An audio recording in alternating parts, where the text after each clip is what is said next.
ਅੱਛਾ, ਤੁਸੀਂ ਚੜ੍ਹਦੇ ਪੰਜਾਬ ਕਿਹੜੀ ਜਗ੍ਹਾ ਦੇ ਹੋ? ਮੈਂ ਚੜ੍ਹਦੇ ਪੰਜਾਬ ਦੇ ਪਿੰਡ ਢੱਡਰੀਆਂ ਡਿਸਟ੍ਰਿਕਟ ਸੰਗਰੂਰ ਤੋਂ ਆ ਜੀ, ਪੰਜਾਬ ਤੋਂ। ਸਹੀ ਹੈ। ਸਪੇਨ ਆਉਣ ਤੇ ਕਿੰਨੇ ਪੈਸੇ ਲੱਗੇ? ਸਪੇਨ ਆਉਣ ਦਾ ਮੇਰੇ ਲੱਗ ਗਿਆ ਜੀ 16 ਲੱਖ ਰੁਪਇਆ। 16 ਲੱਖ? ਹਾਂਜੀ ਹਾਂਜੀ ਹਾਂਜੀ। ਤੇ ਉੱਥੇ ਕੀ ਕੰਮ ਕਰਦੇ ਸੀ? ਇੰਡੀਆ ਜੀ ਮੈਂ ਖੇਤੀਬਾੜੀ ਕਰਦਾ ਸੀਗਾ, ਪਰ ਥੋੜਾ ਟਾਈਮ ਪੈ ਠੇਕੇ ਦੇ ਕੇ ਫਿਰ ਮੈਂ ਪੀਵੀਸੀ ਕੰਪਨੀ ਦੇ ਵਿੱਚ ਕੰਮ ਕਰਦਾ ਸੀਗਾ। ਅੱਛਾ ਅੱਛਾ। ਹਾਂਜੀ ਤੇ ਇੱਥੇ ਆਇਆ ਫਿਰ ਧੰਨ ਲੰਘਦੇ ਪੰਜਾਬ ਦੇ ਬੰਦੇ ਤੇ ਇੱਥੇ ਆ ਕੇ ਮਿਲੇ ਨੇ ਨਾ? ਹਾਂਜੀ ਹਾਂਜੀ। ਉਹਨਾਂ ਵਿੱਚ ਕੀ ਫੀਲ ਕੀਤਾ, ਕੀ ਹੋ ਜਾ ਲੱਗੇ ਨੇ? ਮੈਨੂੰ ਜ਼ਿਆਦਾਤਰ ਜੀ ਮੰਡੀ ਬਹਾਵਲਪੁਰ ਦੇ ਮੁੰਡੇ ਮਿਲੇ ਆ, ਪਾਕਿਸਤਾਨ ਵੀਰ। ਮੰਡੀ ਬਾਉਲਦੀਨ? ਹਾਂਜੀ, ਬਾਉਲਦੀਨ ਦੇ। ਹਾਂ, ਮੰਡੀ ਬਾਉਲਦੀਨ ਗੁਜਰਾਤ ਦੇ ਬੰਦੇ। ਹਾਂਜੀ ਹਾਂਜੀ ਹਾਂਜੀ ਹਾਂਜੀ ਹਾਂਜੀ ਹਾਂਜੀ। ਕੀ ਹੋ ਜਾ ਲੱਗੇ ਨੇ? ਕਿੱਦਾਂ ਦਾ? ਬਹੁਤ ਦਿਲਦਾਰ ਬੰਦੇ ਨੇ ਭਾਜੀ, ਬਹੁਤ ਵਧੀਆ ਬੰਦੇ ਨੇ। ਸਾਡੇ ਪੰਜਾਬ ਦੇ ਮੁੰਡਿਆਂ ਦੀ ਬਹੁਤ ਇੱਜ਼ਤ ਕਰਦੇ ਆ, ਬਹੁਤ ਜ਼ਿਆਦਾ, ਬਹੁਤ ਵਧੀਆ ਨਾਈਸ ਮੁੰਡੇ ਨੇ ਉਹ। ਸਹੀ ਹੈ। ਤੇ ਤੁਸੀਂ ਇੱਥੇ ਮਤਲਬ ਪੰਜਾਬ ਦੇ ਵਿੱਚ ਜੇ ਰਹਿੰਦੇ ਆਏ ਹੋ ਇੱਥੇ, ਕੀ ਹੋ ਜਾ ਫੀਲ ਹੋ ਰਿਹਾ? ਦੇਖੋ, ਹੋ ਤਾਂ ਵਧੀਆ ਰਿਹਾ ਫੀਲ, ਪਰ ਪੰਜਾਬ ਭਾਵੇਂ ਲੈਂਦਾ ਭਾਵੇਂ ਚੜਦਾ, ਪੰਜਾਬ ਤਾਂ ਪੰਜਾਬ ਹੀ ਹੈ ਜੀ। ਧੱਕੇ ਨੇ। ਕੰਮ ਲੱਗੇ ਕੋਈ ਨਹੀਂ? ਕੰਮ ਕੋਈ ਨਹੀਂ ਭਾਈ, ਲੱਗੇ 3 ਮਹੀਨੇ ਹੋ ਗਏ ਇੱਥੇ ਆਇਆ ਨੂੰ, ਪਰ 3 ਮਹੀਨੇ ਹੋ ਗਏ ਨਾ, ਕੰਮ ਹੀ ਨਹੀਂ ਅਜੇ ਲੱਭਾ? ਨਾ, ਕੰਮ ਨਹੀਂ ਮਿਲਿਆ ਜੀ ਕੋਈ।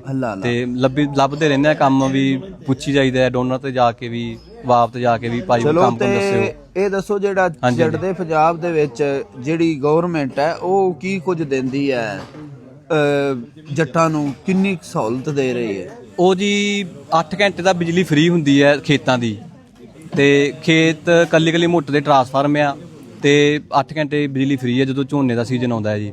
ਤੇ ਬਾਕੀ ਜਿਹੜੀ ਯੂਰੀਆ ਦੀ ਬੋਰੀ ਹੈ ਉਹ ਸਾਡੇ ਪੰਜਾਬ ਦੇ ਵਿੱਚ ਹੈਗੀ ਆ, ਮਤਲਬ 250 200 ਦੇ ਤਕਰੀਬਨ ਹੈਗੀ ਹੈ। 200 ਦੀ 50 ਕਿਲੋ? ਹਾਂਜੀ ਹਾਂਜੀ ਹਾਂਜੀ। ਯੂਰੀਆ ਦੀ 200 250 ਤੱਕ ਰੇਟ ਹੈਗਾ ਜੀ ਹੁੰਦਾ। ਜਿਹੜਾ DAP ਉਹ 1314 ਤੋਂ ਬੋਰੀ ਹੈ, 1314 1600 ਹੋ ਗਈ ਹੋਈ ਜੀ। ਹਾਂ, 1600 ਦੀ ਹੈ। ਹਾਂਜੀ ਹਾਂਜੀ, ਜਿਹੜਾ ਅੱਜ ਦਾ ਰੇਟ ਆ। ਤੇ ਤੁਹਾਡੇ ਜੀਰੀ ਦੀ ਮੁੰਜੀ ਦੀ ਲਵਾਈ 1 ਕਿੱਲਾ ਕਿੰਨੀ ਦਿੰਦੇ ਹੋ? ਉਹ ਕਿਤੇ ਕਿਤੇ ਭਾਜੀ ਤਾਂ 6000 ਰੁਪਇਆ ਚੱਲਦਾ, ਕਿਤੇ 7000 ਰੁਪਇਆ ਚੱਲਦਾ ਹੈ। ਉਹ ਹਰ ਸੀਜ਼ਨ 500 600 ਰੁਪਇਆ ਵਧਾ ਦਿੰਦੇ ਆ। ਹਾਂਜੀ ਹਾਂਜੀ ਹਾਂਜੀ। ਉਹ ਸਾਡੇ ਲੇਬਰ ਆਉਂਦੇ ਆ ਬਿਹਾਰ ਤੋਂ। ਤੇ ਜੇ ਪੱਟ ਕੇ ਲਾਭ ਆਪ ਦਈਏ ਤੇ ਉਹਨਾਂ ਦੀ ਲਵਾਈ ਖਾਲੀ ਤੁਹਾਡੇ ਕਿੰਨੀ ਹੈ? ਉਹ ਤਾਂ ਕੋਈ ਲਾਉਂਦੇ ਨਹੀਂ ਹੈਗਾ ਜੀ, ਉਹ ਤਾਂ ਬਸ ਆਪ ਹੀ ਪੱਟਦੇ ਆ ਤੇ ਆਪ ਹੀ ਲਾਉਂਦੇ ਨੇ ਮਤਲਬ। ਅੱਛਾ ਅੱਛਾ। ਹਾਂ ਜੀ, ਉਹ ਲੋਕਲ ਲੇਬਰ ਵੀ ਹੁੰਦੀ ਹੈ। ਜੇ ਮੁੱਲ ਪੈਲੀ ਪਵਾਈਏ ਟਰੈਕਟਰ ਵਾਲਾ 1 ਕਿੱਲੇ ਦੀ ਸੀਨ ਲਾਉਣ ਨੂੰ ਕਿੰਨੇ ਪੈਸੇ ਲੈਂਦਾ?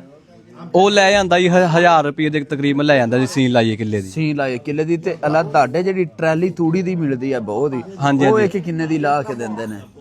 ਜੇ ਆਪਾਂ ਪਿਛਲੇ ਸਾਲ ਵੇਖੀਏ ਭਾਜੀ, ਪਿਛਲੇ ਸਾਲ ਤਾਂ ਜੀ 200 300 400 ਆਏ ਤੇ ਰੇਟ ਸੀਗੇ। ਤੂੜੀ ਬਹੁਤ ਸੀ, ਲਾਂਗਾ ਬਹੁਤ ਸੀ ਲੋਕਾਂ ਕੋਲੇ, ਰੇਟ ਬਹੁਤ ਘਟ ਗਿਆ ਪਿਛਲੇ ਸਾਲ। ਹਾਂ, 400 ਦੀ ਤੂੜੀ ਦੀ ਟਰਾਲੀ। ਹਾਂ, ਕਿਤੇ 400 ਦੀ, ਕਿਤੇ 500 ਦੀ, ਕਿਤੇ 600 ਸਾਡੇ ਪਿੰਡਾਂ ਦੇ ਵਿੱਚ ਐ ਵਿਕੀ ਹੈ। ਅੱਛਾ। ਤੇ ਜਿਹੜੇ ਨਾੜ ਨੇ, ਨਾੜ ਉਹਨਾਂ ਦੇ ਹੀ ਸੀ, ਟਰਾਲੀ ਵਾਲਿਆਂ ਦੇ ਹੁੰਦੇ ਨੇ ਜਾਂ ਉਹ ਆਪਣਾ ਦੇਣਾ ਹੁੰਦਾ? ਨਾੜ ਜਿਹਦੀ ਤੂੜੀ ਬਣਦੀ ਹੈ ਉਹ ਵਿੱਚ ਕਦੀ ਕੋਈ ਤਾਂ ਜਿੰਨਾਂ ਕੋਲ ਜ਼ਿਆਦਾ ਤੂੜੀ ਸੀ, ਮਤਲਬ ਉਹ ਤਾਂ ਆਪ ਹੀ ਕਹਿੰਦੇ ਬਣਾ ਕੇ ਦੇ ਦਿੰਦੇ ਸੀਗੇ ਤੂੜੀ ਵੀ, ਤੁਸੀਂ ਸਾਡੇ ਤੋਂ, ਸਾਡੀ ਨਾੜ ਹੋਏਗਾ, ਸਾਡੀ ਤੂੜੀ ਹੋਏਗੀ, ਤੁਸੀਂ ਬਸ ਲੈ ਜਾਓ ਬਣਾ ਕੇ। ਕਿਉਂ ਰੇਟ ਹੀ ਇੰਨਾ ਡਿੱਗ ਪਿਆ, ਜਿਨ੍ਹਾਂ ਨੇ ਵਾਹਨ ਠੇਕੇ ਲਏ, ਪੈਲੀ ਠੇਕੇ ਲਈ ਸੀ। ਸਹੀ। ਤੇ ਤੁਹਾਡੇ ਵੀ ਨਾੜ ਚੜ੍ਹਦੇ ਪੰਜਾਬ ਚ ਅੱਗ ਲਾਉਣ ਦਿੰਦੇ ਨੇ ਕਿ ਨਹੀਂ? ਨਾ, ਅੱਗ ਤਾਂ ਹੀ ਲਾਉਣ ਦਿੰਦੇ, ਬੈਨ ਕਰਤਾ ਗਵਰਨਮੈਂਟ ਨੇ ਵੀ। ਉਹ ਦਿੱਲੀ ਨੂੰ ਕਹਿੰਦੇ ਧੂਆਂ ਬੜਾ ਜਾਂਦਾ ਪੰਜਾਬ ਤੋਂ, ਨਾ ਪਰਾਲੀ ਨੂੰ ਅੱਗ ਲਾਉਣ ਦਿੰਦੇ ਨੇ, ਕੇਸ ਕੁਸ ਕਰ ਦਿੰਦੇ ਆ।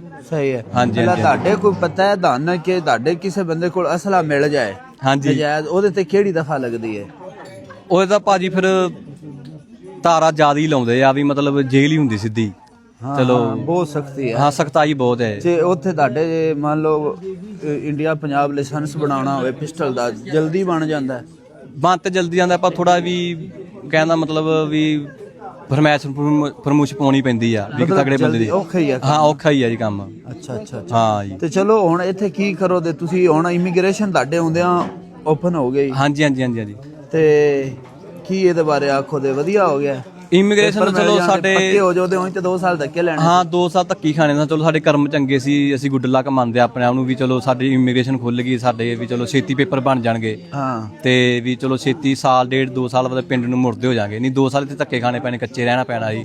ਫਿਰ ਟੈਕਸ ਤਾਰਨਾ ਪੈਣਾ ਸੀ, ਜਿਹੜਾ ਉਹ ਮਤਲਬ ਅਗਾਂਹ ਦੀ ਅਗਾਂਹ ਤੁਹਾਨੂੰ ਪਤਾ ਹੀ ਹੈ ਵੀ ਨਵੇਂ ਬੰਦੇ ਤਾਂ ਬਹੁਤ ਤੰਗ ਕਰਦੇ ਆ।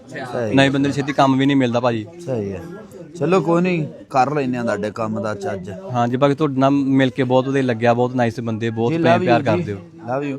ਅੱਛਾ, ਇਹ ਜੀ ਭਾਈ ਆਪਣਾ ਬੂਟਾ ਵੀਰ ਹੈ, ਉਹ ਪੁਰਾਣੇ ਗਏ ਸੀ ਆਪਣਾ ਪਾਕਿਸਤਾਨ ਤੋਂ ਹੀ ਗਏ ਨੇ? ਹਾਂਜੀ ਹਾਂਜੀ ਹਾਂਜੀ ਹਾਂਜੀ ਹਾਂਜੀ ਹਾਂਜੀ। ਬੂਟੇ ਦਾ ਪਿੰਡ ਮੈਸ ਮਹਿਸ ਹੈ ਜੀ, ਮੈਸ। ਜ਼ਿਲ੍ਹਾ ਪਟਿਆਲਾ, ਤਹਿਸੀਲ ਨਾਭਾ। ਨਾਭਾ। ਤੇ ਉਹ ਪਾਕਿਸਤਾਨ ਆਏ ਸੀ, ਮਿਲੇ ਵੀ ਸੀ, ਬੜਾ ਚੰਗਾ ਛੋਰ ਹੈ।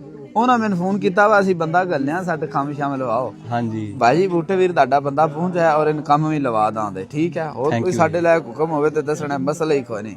ਤੇ ਬੂਟਾ ਵੀਰ ਸਾਡੇ ਕੋਲ ਪਾਕਿਸਤਾਨ ਵੀ ਆਇਆ ਸੀ, ਨੁਸ਼ਹਿਰਾ ਵਿਰਕਾਂ ਆਪਣਾ ਭਾਈ ਮੁਹੰਮਦ ਅੰਕਲ ਮੁਹੰਮਦ ਆਸ਼ਿਕ ਗੋਂਦਲ ਸਾਹਿਬ ਉਹਨਾਂ ਕੋਲ, ਔਰ ਬਹੁਤ ਅੱਛੇ ਸਾਡੇ ਰਿਸਪੈਕਟਡ ਅੰਕਲ ਨੇ, ਤੇ ਉਹਨਾਂ ਦੇ ਕੋਲ ਆਏ ਸੀ। ਤੇ ਔਰ ਫਿਰ ਉੱਥੇ ਸਾਡੀ ਮੁਲਾਕਾਤ ਹੋਈ ਬੂਟੇ ਨਾਲ। ਮੇਰਾ ਜਦੋਂ ਮੈਂ ਨਵਾਂ ਫੇਮਸ ਹੋਇਆ ਸੀ, ਬੂਟੇ ਨਾਲ ਮੇਰੀ ਫੇਸਬੁੱਕ ਤੇ ਗੱਪਸ਼ਪ ਹੋਈ ਸੀ। ਫਸਟ ਫੇਸਬੁੱਕ ਤੇ ਮੇਰਾ ਫਰੈਂਡ ਬਣਿਆ ਸੀ। ਹਾਂਜੀ ਬਾਕੀ ਠੀਕ ਹੈ, ਲਵ ਯੂ ਸਾਰਿਆਂ ਨੂੰ। Thank you.